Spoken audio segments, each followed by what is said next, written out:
Alright, so this is a suggestion via Discord. The name of the video is Let's Talk About Being a Black Person in the US. Alright, it's coming from Beau of the fifth column. Let's go ahead and see where this takes us, guys. Well, howdy there, Internet people. It's Beau again. This is old. So that Nike video, that went a little bit wider than I expected. A lot of people saw it that I didn't count on. That was supposed to be a joke for you guys that normally watch this. I didn't count on the extra couple 100,000 people seeing it, but I'm glad they did. Because, you know, they don't know the way I talk. They don't know that I tend to switch what I'm talking about in the middle of a video. So a lot of them saw the first few seconds, took off to the comment section, and started insulting me. And it's all okay. It was all worth it. Because one guy in his insults got me thinking. And I had time to think about it because I was coming back from town. That's like a 40-minute drive. The insult was that my IQ was 2 points higher than a plant, and that I needed to, or asked if I could open my hick mind and understand what it was like to be a black person in the United States. Guys, I want to go ahead and point out something really quick. No. That generally disturbs me, right? Like, just because you may, for example, not agree with someone's overall ideology or point of view, how they direct themselves in life, right? That does not specifically mean that their IQ is incredibly low, right?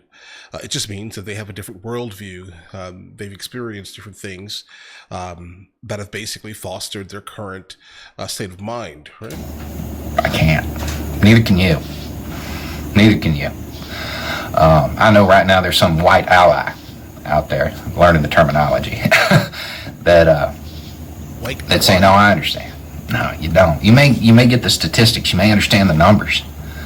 You may get that, there's a huge disparity in the criminal justice system. And because of that, it translates into more unjust violence being visited upon them. You may get that. You may understand that there's a huge income equality gap. Okay.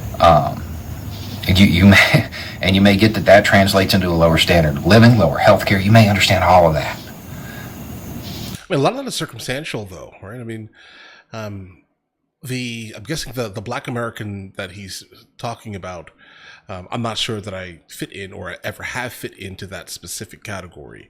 I wasn't raised in like a hood or any type of impoverished area.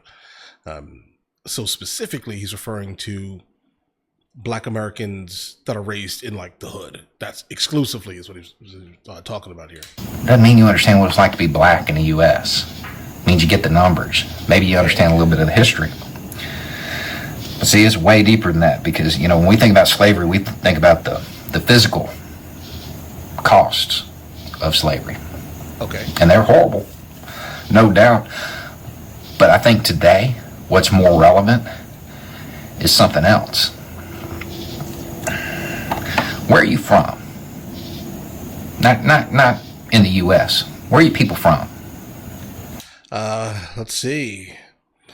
Mother, Dominican Republic. Father, Gala, Sicily.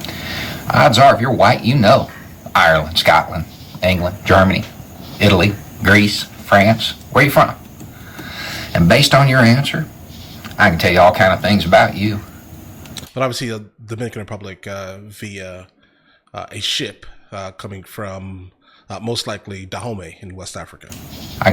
Being that I have the specific African that is in me is from Togo and Benin, in that region, basically. Tell you whether your gravy is red, brown, or white.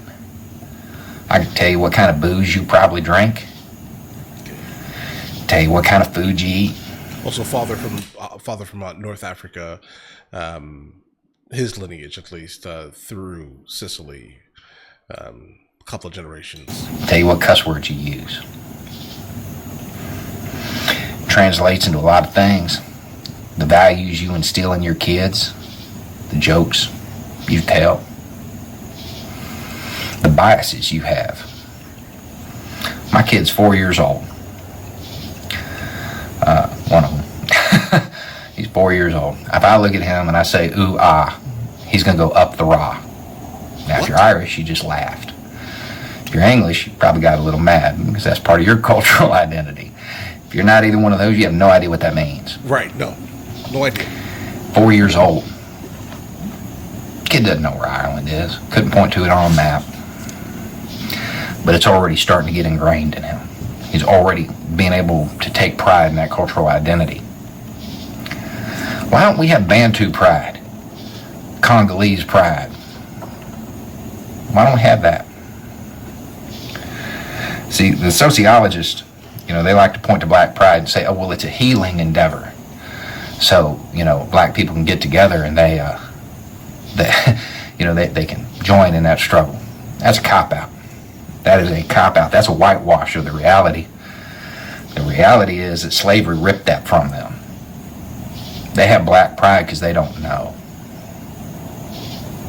I don't know. It wasn't in the slave owner's interest to keep track of the cultural heritage of his property. No, it wasn't. So that cultural identity that shapes you, it does. Think about it. Think about how much of what you are as a person is linked to your heritage like that. It was stripped away, gone, and it got replaced. It got replaced. Down here in the South, especially out in the country, you go into a black kitchen, somebody is going to know how to cook hog trials and chitlins. Pig's feet. Bro, let me tell you something really quickly. When I'm in the United States of America, I live in the South. I have never walked into anyone's house and that was being served, ever. I've never in my life. I mean, it must be a different South. Okay, it has to be a different South because I don't live in that South.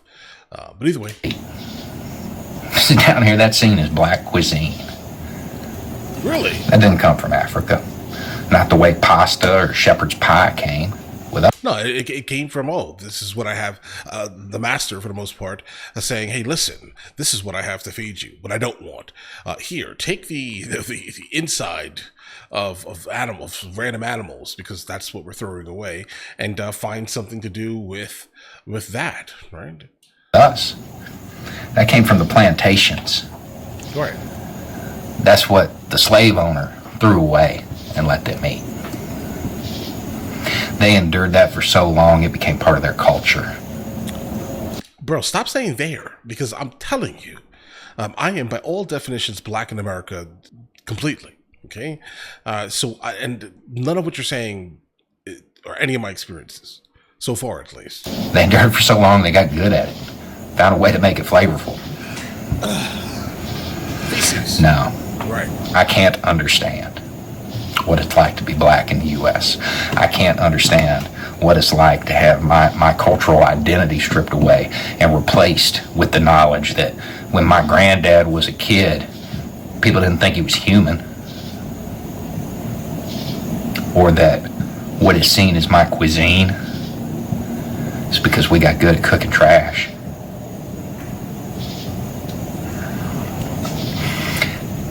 That's going to affect a people, a collective people, on a very deep level.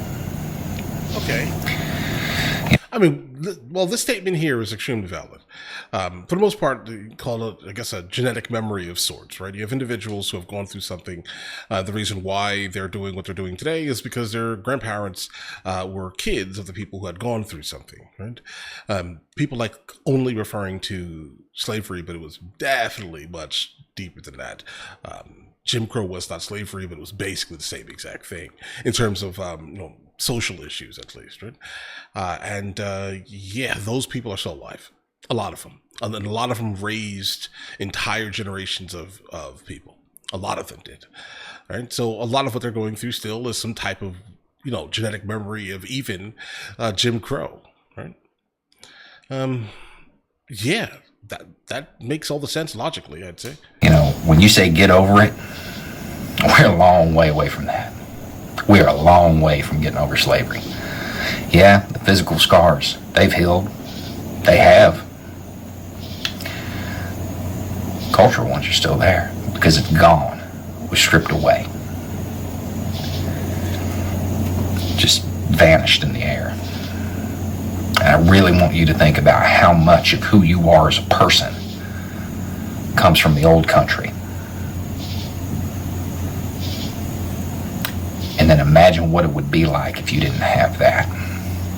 And if what it was replaced with wasn't love of the red, white, and blue, because the red, white, and blue didn't love you. It wasn't that long ago, guys. There are people alive today that dealt with that dealt with some pretty horrible stuff. And it's getting better, but it's not solved. That problem's ongoing, and it's going to stay ongoing for a while. You know, I've seen people say that they're not African American. No. That they're just American. Exactly. And I love it. Good for you. Exactly. I cannot wait until the day comes when all of us just leave those national identities behind and we're just people. But that's a long way off. And until then, we're going to have to address our history. And while we may find it uncomfortable to address our history because we don't like it, we don't like the things that our people did, understand there's some people that don't know theirs. They don't have that source of pride to reach back to. I actually think that's why that Black Panther movie did so well. Right. Because it's just like, you know, just like every European ethnicity has that origin myth, you know. It gave them that. So it's just a thought. Okay. It's something to think about when you have convinced yourself as a white person that you truly understand what it's like. Take a step back. It goes a lot further than to have a talk with your kids about how to deal with cops. Your entire cultural identity was ripped away. Anyway, y'all have a nice night. Thanks for the insult, because it gave me something to think about. Okay. All right. Whoa. All right. Interesting. I mean, how he delivered it, I think, was intelligent and logical to his specific worldview and point of view. Solid. No complaints here. A lot of things that he said I don't know, bro. I mean, this has to be something maybe localized to him, like extremely, like relative to him at least, right? Because I'm trying to, I don't know, like, I'm Black in America, bro. Definitely. Outside of America, I'm American. I find that interesting also, guys, right? Intriguing. Like, there's no African American, Italian American, Indian American, Irish, there's none of that. You're just American outside of the United States of America. Right, like we're literally the ones that separates ourselves. The rest of the world does not. They don't care whatever your subgroup is. They do not care. Not like that, bro. Right? Not at all. Not at all. What matters most is you're American. Right? So yeah, I don't call myself African American or any of that other stuff, bro. Not at all. I've been to Africa multiple times. I can tell you this right now. I don't fit in. I don't. I'm American, bro. So listen, drop that African American nonsense. It doesn't make sense. Now, what he did say, a couple of things that were like really great, to be honest. Like, there are individuals still alive, right? I mean, there are people, they're not going to be alive for too much longer based off of the era specifically, right? But they are still alive, right? 70, 80, right? Who have raised kids and they themselves went through Jim Crow.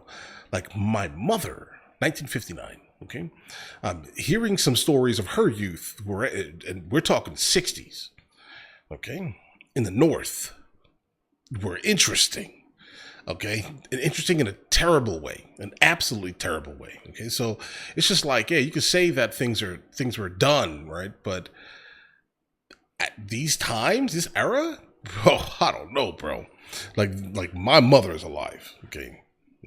So she has told some stories, so that's the reality, I think. So someone has gone through who was lucky enough basically to have their grandparents or great grandparents alive in their life, and they were from that era. They raised you with that mentality, right? So yeah, they're damaged. You're looking at a damaged group of people, right? You could definitely look at that, right? But I'm still not sure that kind of makes up for the absolute craziness, right? It doesn't. Not the trash culture. It doesn't make up for the trash culture of like Black America in general. It doesn't, guys. It is a trash, garbage culture. Whatever that is, I'm glad I never had to take part of it, to be honest, because I don't know how it would have turned out. Right? If I was involved in all of that craziness, because I'm telling you, I did not grow up in the hood. Right? And I wouldn't say I grew up in the suburbs, the common typical suburbs, neither. Right? But yeah, interesting hearing the perception of this guy, Beau, the fifth column, speak on what being black in America, I guess, means to him, even though he's not black in America. That's a weird thing, guys. But either way, I mean, have your opinion, do your thing, guys. It's fine. But all right, guys, listen. Let me know in the comments what you guys think. I personally think that drop all those ridiculous hyphens. It's silly. We're the only ones that do this, bro.